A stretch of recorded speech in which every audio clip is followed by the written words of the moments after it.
no Natal de 1998, eu senti medo como eu nunca havia sentido antes na minha vida. Saí para uma visita pastoral e quando eu entrei no carro, comecei a ajeitar o banco numa posição confortável.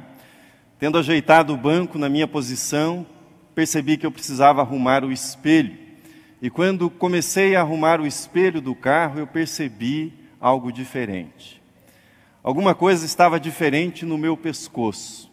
Havia uma espécie de segundo pomo de Adão, logo acima do original. E aquilo pareceu muito estranho. Eu fiquei ali por algum tempo examinando o que era aquilo, conferindo, olhando e pensando o que seria aquilo. Eu não sou hipocondríaco, eu não tenho mania de doença, mas naquela ocasião havia uma razão para a minha preocupação. Meu pai havia falecido 2 meses atrás.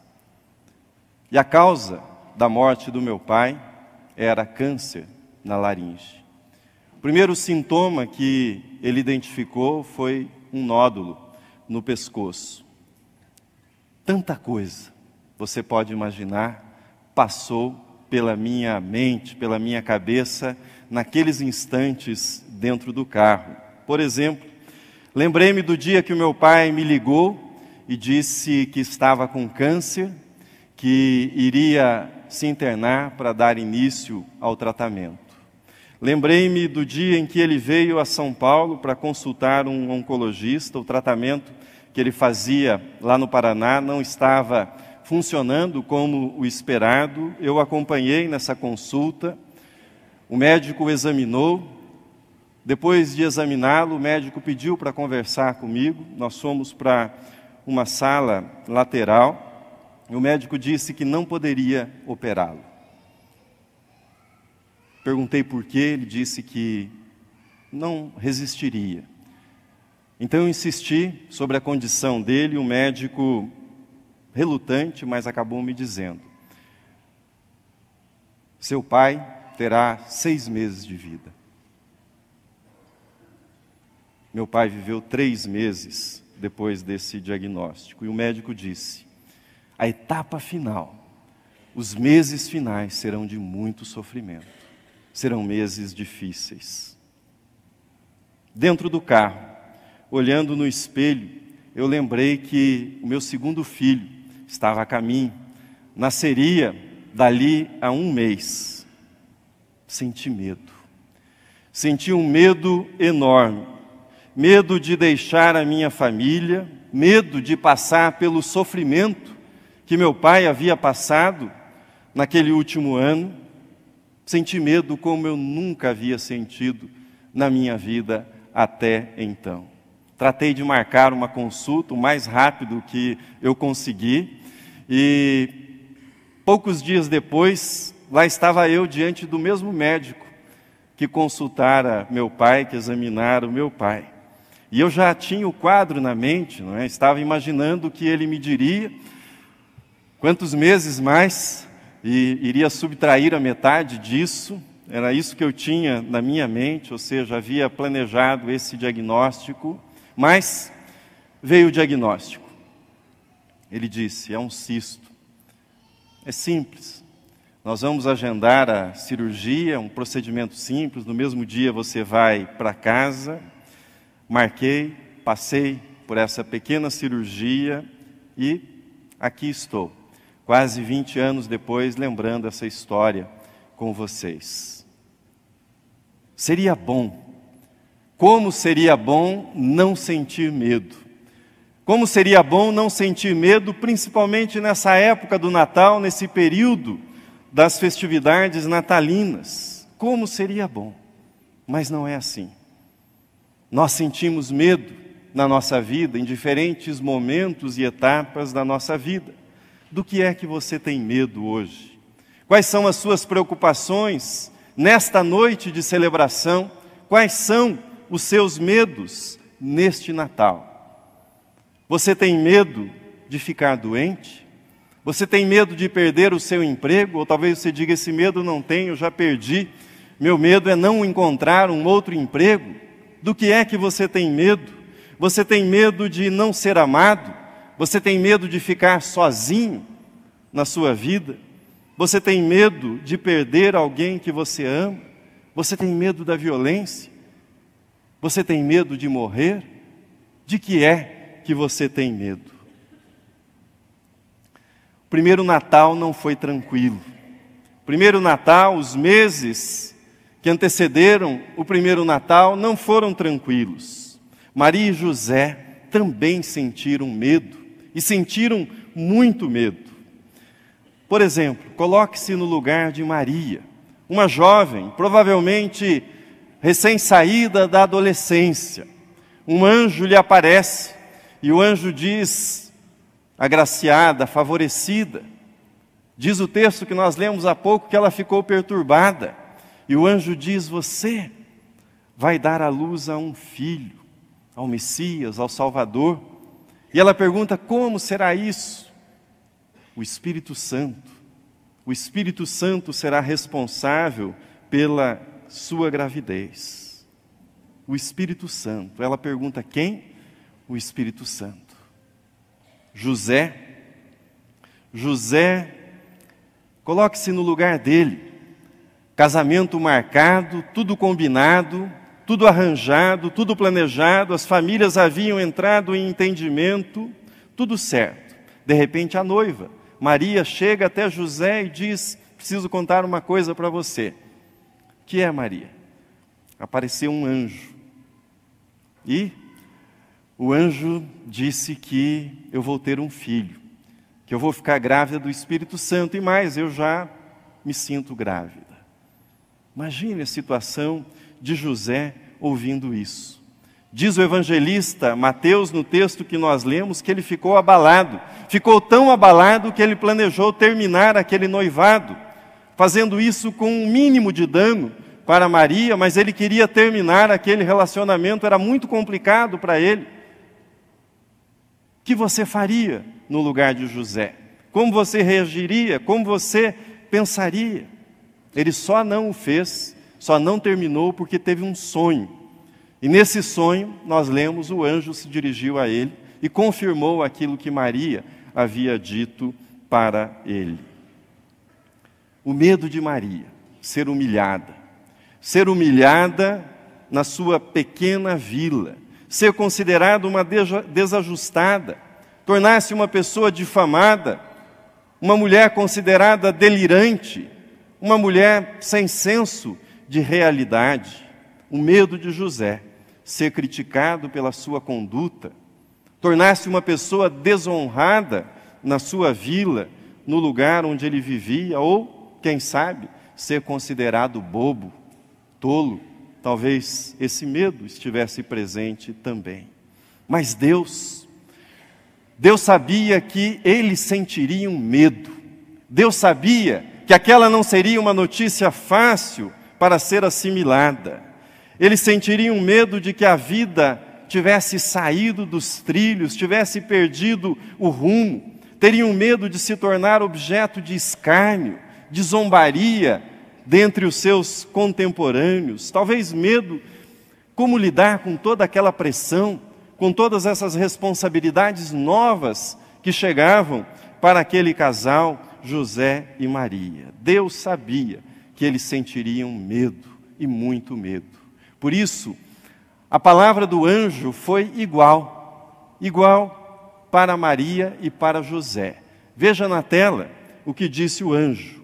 Mas o anjo lhe disse, não tenha medo, Maria, você foi agraciada por Deus. Mas veja o que o anjo disse para José, também no texto que nós lemos.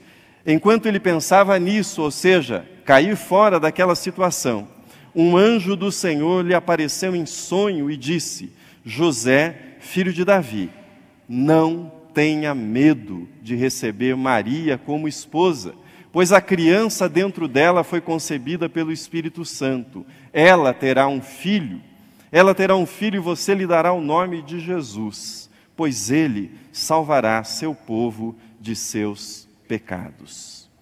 Não tenha medo, José. Não tenha medo, Maria. A paz triunfou naquele Natal, na vida de José e Maria. E Natal após Natal, ano após ano, a paz continua triunfando e vencendo os nossos medos. A paz venceu o medo na vida de Maria e na vida de José, quando eles se renderam completamente à vontade de Deus e aquilo que Deus faria por meio da vida deles. Eu falei sobre isso no primeiro domingo, a paz da rendição. A mensagem está na internet e você pode acessá-la. Mas eu gostaria de compartilhar com você duas coisas importantíssimas para que a paz do Natal venha sobre a sua vida e afugente todo tipo de medo que esteja instalado no seu coração nesta noite. Primeira coisa importantíssima: música, louvor, canções natalinas. O Natal é a estação do ano, a estação mais musical. Não é por acaso. As cenas natalinas descritas na Bíblia estão repletas de música. Os anjos cantam louvando a Deus, os pastores louvam a Deus, Maria prepara o seu cântico também de louvor, de glorificação a Deus. Nós vivemos num mundo tóxico. Nós vivemos muitas vezes perto de pessoas que também são pessoas tóxicas. Essas pessoas derramam sobre a nossa vida, todos os dias, o seu medo, a sua insegurança, preocupações, desconfiança, agressividade. Todas essas coisas são despejadas sobre a sua vida todos os dias. O cântico de louvor natalino é um modo de concentrar a sua atenção em Deus. Quem é Deus? O que Ele faz pela sua vida, como Ele se manifesta na sua vida, o que Ele fez, o que Ele faz e o que Ele haverá de fazer ainda na sua vida. Foi isso que Maria fez quando compôs o seu cântico. E logo no início ela diz: a minha alma engrandece ao Senhor, o meu espírito se alegra nele. E prossegue falando dos atos de Deus. Nós temos que decidir. Nós temos que decidir o que vai ocupar o espaço na nossa mente. O material tóxico que circula entre nós todos os dias, ou o louvor a Deus, ou o conteúdo do louvor que nós oferecemos a Deus. O louvor consiste em cantar, em trazer à nossa memória quem é Deus e o que Deus faz entre nós. Se você se fixar naquilo que acontece ao seu redor, você vai ficar amedrontado e talvez você fique até desesperado. Se você se fixar dentro de você, olhando somente para a sua vida, você vai ficar decepcionado, talvez desanimado, talvez deprimido. Mas se você levantar os seus olhos e você olhar para Deus, olhar para Ele, você vai se sentir encorajado, você vai se sentir cheio de esperança, você vai se sentir cheio de fé, quando você olhar para Deus e louvá-lo por quem Ele é e por aquilo que Ele faz na sua vida. Mas há uma segunda coisa importante que nós aprendemos com Maria e José que nos ajudarão a enfrentarmos os nossos medos. Se você quer vencer os seus medos, agarre-se às promessas de Deus. Agarre-se às promessas que Deus fez na palavra. Veja como Maria terminou o cântico que está registrado em Lucas. Diz ela: amparou a Israel, seu servo, falando a respeito de Deus, a fim de lembrar-se da sua misericórdia a favor de Abraão e de sua descendência para sempre, como prometera aos nossos pais. Agarre-se às promessas de Deus. O Natal é o cumprimento da maior de todas as promessas de Deus, ou seja, que Ele viria habitar entre nós humanos. Ele realizou essa promessa. Séculos se passaram entre a primeira profecia e o cumprimento no nascimento de Jesus Cristo, mas Deus continuava no controle de todas as coisas. Num primeiro momento, José e Maria devem ter sentido o chão sair de debaixo dos pés deles.